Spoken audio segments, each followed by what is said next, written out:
Welcome back, Amiibros, to the finale of Metroid Zero Mission. In the last episode, after doing some cleanup, we arrived at the door to the final boss of the game, and it's quite a doozy if that rusty sound is anything to go by.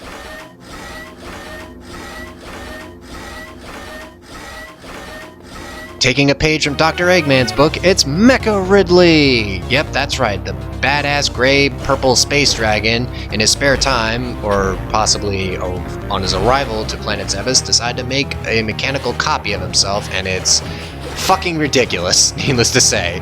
Mecha Ridley's only weak point is on his chest. First you have to break it. First you have to break the glass surrounding his weak point with either a super missile or a regular missile. I just use super missiles for this fight. It ends the fight quicker. Mecha Ridley's attacks include shooting eye lasers, missiles out of his back, and swiping at you with his mechanical claw, because it truly isn't a form of Ridley if he's not swiping at you. Mecha Ridley, unlike other bosses in the game, is actually quite interesting.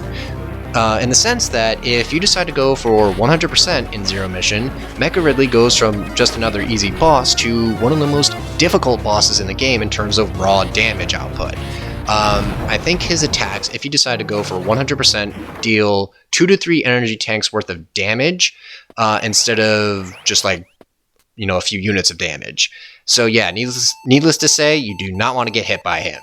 But if you're not going for 100%, despite, the confined space that you're fighting him in, due to his larger frame, it's not really that challenging of a fight. He falls like all the rest, so yeah. And of course, being a poor sport and all, Mecha Ridley is about to explode, giving you only 5 minutes to escape, so you gotta get the hell out of here while you can, because needless to say, you don't want to be around for the fireworks. I'm kinda done with Planet Zebes for right now, and I don't want to be here anymore. It's nice that I got this nifty gravity suit and all, but I don't think it can withstand an explosion, especially a mothership exploding. So what we have to do is we have to get to the ship hangar bay, as that is where our escape route is. Of course, these space pirates aren't going to make it easier for us, because in their minds, if the ship goes down, they're going to try their best to take you with them. But unfortunately for them, they're not a badass space bounty hunter who does not have time for their shenanigans. And I'm just gonna leave that space pirate frozen right there, Let him bask in oblivion while he is unable to do anything because I'm a bastard like that. You know what? Fuck him, alright? He's part of a race that is responsible for the death of Samus's parents as well as countless innocents. He's got it coming. May you rot in hell, you space pirate lobster creature. Wow, I'm an asshole. I really am, man. Jeez. But yeah, seeing as how this is the final sequence before the end of the game, don't be afraid to utilize your power bombs, super missiles, regular missiles. Just basically go ham. You might as well. Now, right before you can escape, of course, they're gonna put 2 last obstacles in your way that are kind of a pain to deal with. Needless to say, it's the super pirates that are only killable with the beam weapon, and of course they had to put this fucking gonk droid in here just to heighten up the tension. Ugh.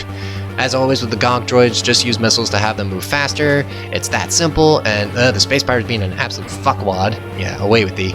Anyway, gotta keep moving. If I did take the top route, I could take a shortcut to the hangar bay where the ships are and save a bit more time for myself, but that's fine. Play up the tension a little bit. Like I said, they give you more than enough time to deal with things.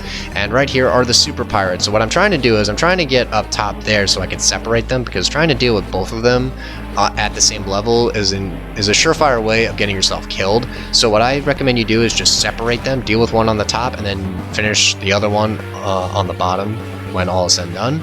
Just unload your beam weapon onto them and you're good to go. Now get the fuck out of there. Yeah, there's a space pirate hanging in that ship trying to trick you, but little did he know I'm not in the mood for tricks, because they're for kids. And we got one more straggler over here trying to stop us. Just give it up, Ricky. You're not gonna stop anything. What do you think you were gonna accomplish there, Ricky? Huh? Out goes the sperm cell and into the outer reaches of space. I'm serious. The space pirate ships look like glorified sperm cells. I wish I was kidding. You thought Other M was weird with its, overusage of the word mother and motherly themes.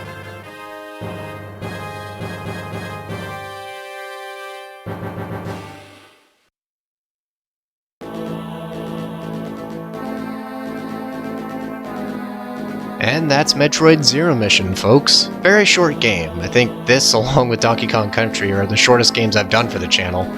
But in spite of that, this game is so damn good. I believe this is the definitive way you should experience Metroid 1. It does away with all the trappings that held back the NES Metroid and amplifies all the aspects that worked up to 11. Seriously, it's criminal that this game hasn't been ported to other Nintendo platforms aside from the Wii U. The only real critique I could give this game is its challenge, or lack thereof. The bosses are just way too easy, with the rare exception being the final boss, and that's only if you decide to go for everything. But even then, I can't really say I consider that an objective critique, because most of the stuff you collect on your journey is optional. Sure, there are things that are mandatory, like your first missile tank, the morph ball, the ice beam, that kind of thing, but the rest you could choose to get along the way. You know, it's all up to you on how powerful you want to make Samus, barring the mandatory items and such. Yeah, this game is short, but that just leads to more replay value, getting things that you missed your first time. Hell, my first time playing this game, it took me about 3 to 4 hours. Nowadays, it just takes me about 2 hours to complete this game. Well, I say complete, but what I mean is just to beat it, going for any percentage that I want. You know, bottom line, Zero Mission is a damn good remake, and the best way to get it's the best way to get into the Metroid series. Play this either on an original cartridge, an emulator, or on the Wii U eShop. Don't sleep on this game. You won't regret it, trust me.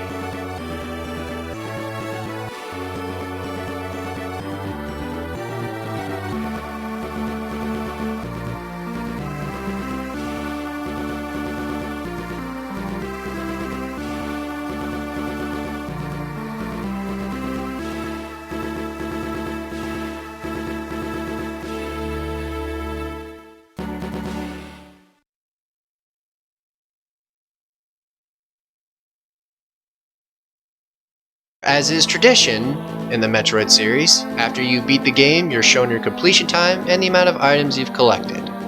And, of course, Samus either takes off pieces of her power suit, depending on your completion time. And my clear time was 2 hours, and my rate for collecting items is 85%. I got a B+. Booyah! And in addition, you're also given an ending image based on your completion time, item percentage, and selected difficulty. There are 8 total images you can collect, and I'll show them with their stipulations on screen now.